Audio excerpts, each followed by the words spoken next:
sa'yo. Ano yan? Nagbibigay din ng liwanag sa dilim ang bagay na ito. Isipin mo na lang na regalo ko ito. Kapag nasa dilim ka, gamitin mo lang. Salamat. Salamat din.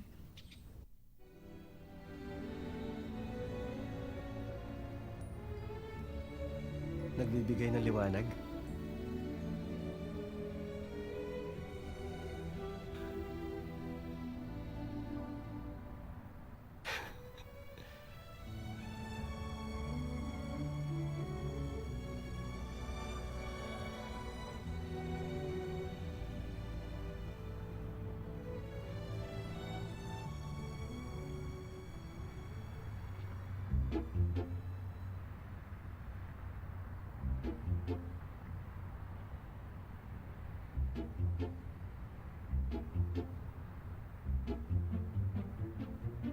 Bakit naman ngayon pa umulan?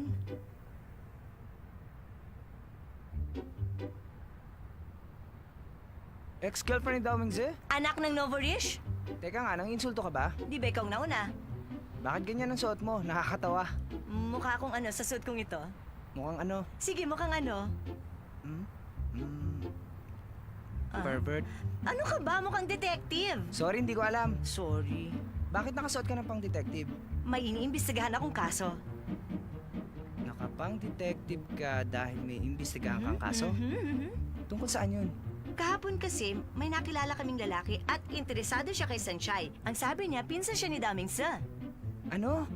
Pinsan ni Dao Mingze? Una si Dao Mingze, tapos si Watsile. Ngayon pinsan ni Dao Mingze? Kaya nga nag-iimbestiga ako, baka gusto lang niya sirain sina Asi at Sanchay. Kumuha ka na lang ng private investigator. Investigator? Hindi na kailangan, kayang-kaya ko na yon. Kaya ka pala nakaganyan. Mhm. Pwede ba ako sumama? Sige, pero kung nakaganyan ka lang, baka makilala ka. Meron akong wig dito, isuot mo. Hayan. Teka. Isuot mo. Ayoko nga! Ang baho! Sige Baka na, madumi isuot mo yan! na sabi. Ayoko, Sige wag na na, lang. isuot Hindi mo na ako to. sasama. Sige na. Ang baho niyan, wag na lang! Hindi na ako sama! Parang kilala ko siya. Siya nga yun.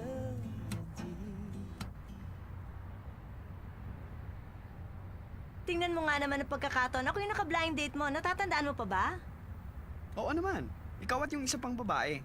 Yung nabuhusan ng tubig, nagalit kayo sa amin tapos umalis na kayo. Oo, kami nga yun. At yung kaibigan mo si Xing yun, alam mo ba kung saan siya nakatira? Sinong Sing yun? Tumahimik ka dyan. Alam mo ba ang phone number niya o kaya address? Paano ko malalaman hindi ko naman kilala yung lalaking yon? Pero di ba, magkasama kayong dumating? Yon talagang plano. Anong sinasabi mong plano? Papasok na ako noon sa school. Nang lapitan niya ako, inalok niya ako ng 10,000 para pumayag makipag-blind date. Hindi mo siya kilala? At hindi kayo totoong magkaibigan? Oo, at pagkatapos noon, hindi na ulit kami nagkita. Pasensya ka na. Hindi kita matutulungan. Diyan na kayo. Ano ba pinag-uusapan nyo? Hindi ko maintindihan. Anong kailangan mo sa kanya? Gusto mo siyang takutin, ganun ba? Ano ba sinasabi niyo gusto ko siyang takutin? Babantaan ko lang siya na huwag niya akong subukang guluhin. Pananakot din ang tawag doon, Asi. Tumahimik ka nga dyan. Sabihin niyo na kung saan nakatira lalaking yon. Yang master, ganyan ba ang tamang paraan ng pagtatanong? Kung makikiusap ka sa akin na sabihin ko sa iyo ang alam ko, baka maisip kong ipagtapat sa iyo lahat ng alam ko. Pero medyo may edad na kasi ako kaya mahina na rin ang memorya ko. Pwede bang sabihin niyo na kung nasan siya? Matandang ulyanin? Teka, Yang master, hindi ako matandang ulyanin. Sabihin mo na ang address! Kung hindi nagbago ang address, nandoon pa rin siya. Ipapahanda ko ang kotse. Wag. Ayoko magkotse.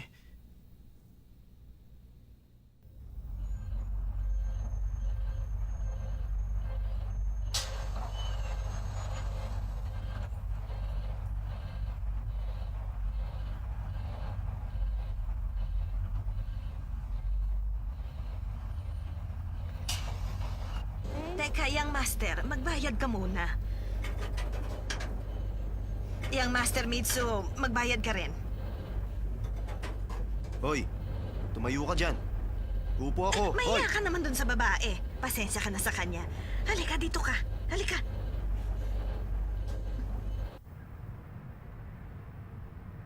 Ngayon ka lang ba nakasakay ng bus? Oo. Nagtataka lang ako. May kotse ka naman, bakit tayo nag-bus? Meron naman taxi. Natutuwa ako dahil naranasan niyang sumakay ng bus gaya ng ordinaryong tao.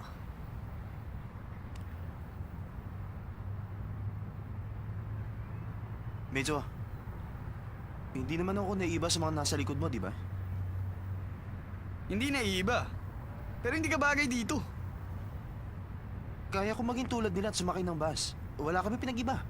Aso, bakit gusto mong maranasan ng ordinaryong buhay? Dahil ba sabi ni Auntie Jade, mas bagay si Sanchez sa pinsan mo? Mas bagay naman talaga sila, hindi ba? Hindi naman yata tama ang sinabi niyo. Bakit parehong mahirap ang dapat magkatuluyan? Yun ang madalas mangyari sa totoong buhay. Bakit ang bagal mo patakbo? Bilisan mo nga! Tapakan mo si Lenyador! Tumahimik ka nga.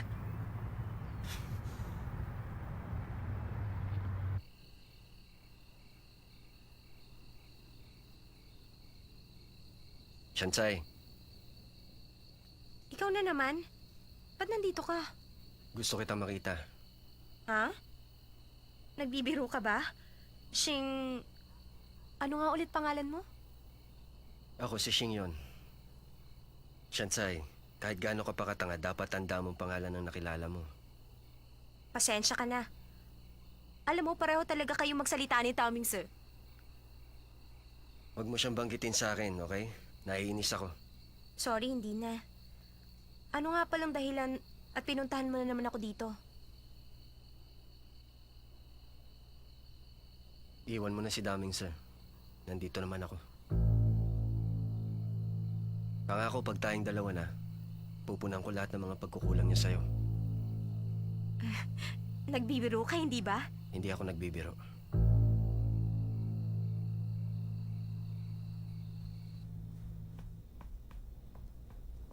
Yan ang bahay, sigurado. At teka lang, yung master, binabalaan na kita. Kapag nanuntukan ng tao ng walang dahilan, hindi ako tatayo na lang at manonood.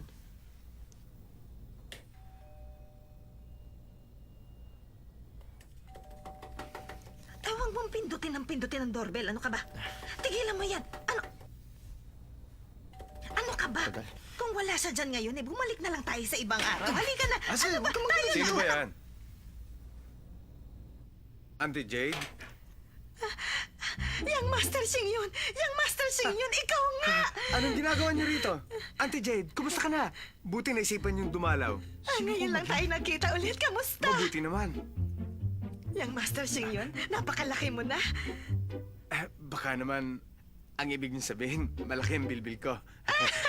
Palabiro ka At pa yan rin. naman, halos walang ipinagbago. Yan ba ang pinsan mo? Sing yun, napakaraming taon. Hindi ka na napapadalaw sa mansyon. Alam mo ba, lagi kitang naaalala. Yang Master, sa tingin ko naman ay mukhang maayos ang buhay mo dito. Tama ba ako? Auntie Jade, huwag niyo na akong tawagin yung master. Ay, pero Yang Master ka talaga. Tanggalin mo na maskara mo! Akala ko ba magkamukha tayong dalawa, ha? Ito mukha niya, hindi maskara! Hoy, Tanggalin mo yan! Ase! Ase, bitawan mo! Ase! Hindi ka totoong kamag-anak ni Tao Ming Tse? Akala ko ba sinabi mo sa akin na pinsan mo siya? Nagsinungaling ako. Wala akong kinalaman sa pamilya niya. Hindi kayo magkamag-anak? Di ko sila kilala. Huwag kang sinungaling. Akala mo maniniwala ako sa'yo? Shansay, totoo ang sinasabi ko. Talaga? Kung ganun, sino ka? Hindi na yun importante. Ang mahalaga, malaman mong hindi ko sila kamag-anak. Ngayon, iiwan mo ba si Damanso para sa akin? Hindi. Hindi ba masyadong mabilis sa sagot mo? Pag-isipan mo muna. Talaga bang mahal mo siya? Ayokong saktan ang damdamin niya. Naaawa ka lang sa kanya. Naaawa? Magkaiba ang pag-ibig at awa. Pero alam mo ba, konti lang ang pagitan nila. May gusto siya sa akin, pero ayoko naman sa kanya. Pag tinanggihan ko siya, baka masaktan siya. Lagi mo bang naiisip ang mga salitang yon? Tumahimik ka. Huwag kang magkunwaring alam mo ang lahat. Wala ka naman talagang alam. Sino ka para makialam sa nararamdaman ko? Hindi na kita kailangan tanungin pa. Sa kilos mo pa lang, alam ko na. Kung talagang mahal mo nga siya, kahit gaano kalaki ang hadlang, lalabang ka. Pero ikaw, nakatayo ka lang. Natatakot kang humakbang. Ayoko makinig sa'yo. Bakit ayaw mo? Dahil tama ako, hindi ba? Mali. Kung ganon, sige. Sabihin mong mahal mo si Daming Sir. Ayoko na. Uwi na ako. Sabi ko na, awa lang ang nararamdaman mo para sa kanya. Wala kang lakas ng loob para sabihin gusto mo siya.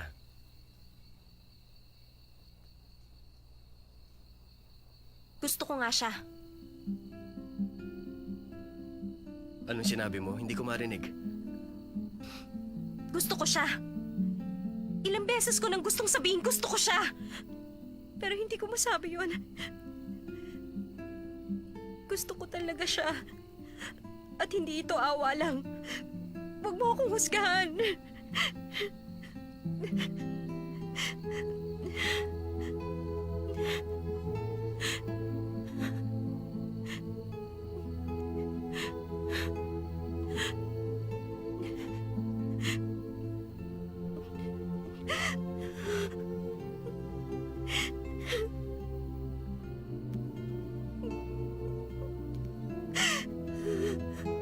Alam ko na ngayon.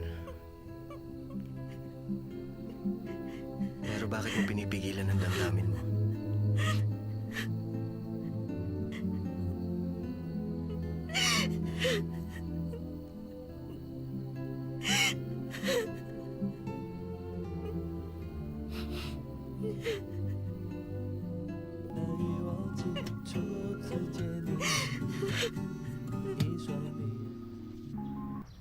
Ang galing naman niya, sinadya niyang inisin ako.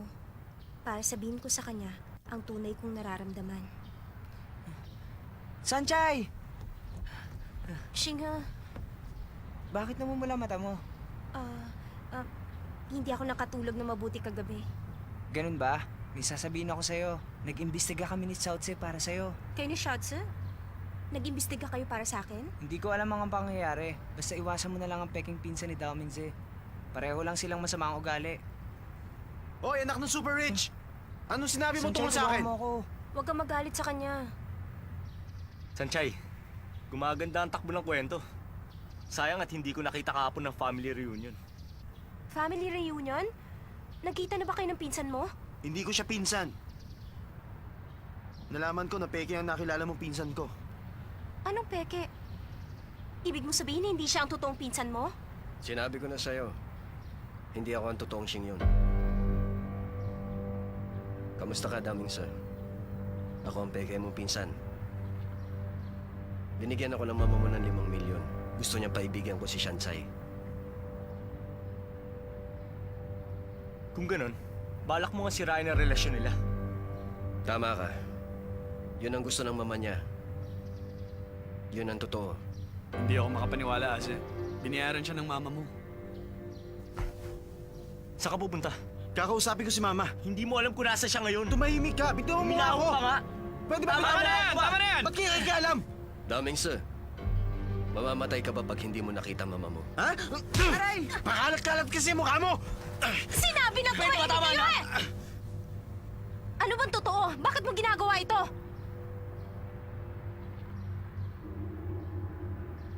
Isang araw, 2 lalaking naka-Amerikana ang lumapit sa akin.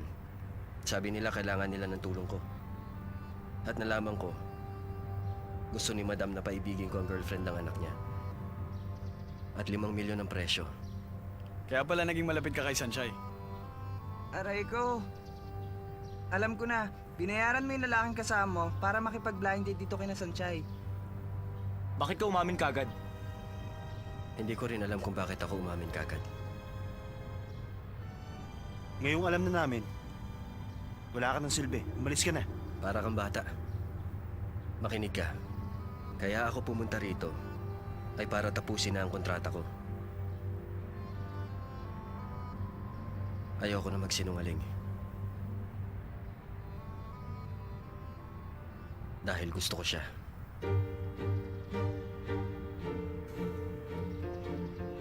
Naisip ko nga, kung wala siyang kwentang babae, pagsasawaan ko lang siya. Tapos kukunin ko ang pera. Pero yung bala ko, unti-unti nang naglaho. Yun lang ang gusto kong sabihin. Alam mo ba sinasabi mo? Mag-iingat ka sa pananalita mo. Sanchay, anong masasabi mo? Diretsahin mo na ang lalaking to. Oo nga, Sanchay. Huwag mong sabihin magkakagusto ka sa lalaking nabibili ng pera.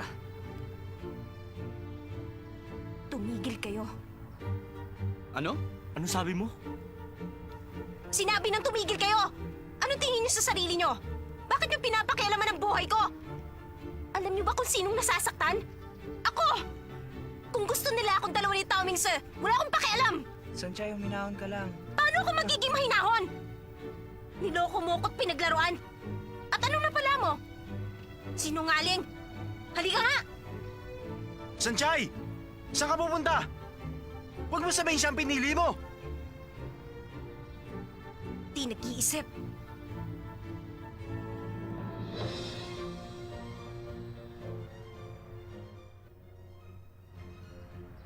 Kahit gusto kong tumakas at magtago, parang may malaking anino sa likod ko. Kahit na gusto kong tumakbo sa lugar na puno ng liwanag, alam kong hindi pa rin ako lulubayan ng itim na anino. Kapag patuloy ko yung tinakasan ng anino, lalo akong manghihina at masisira ang buhay ko.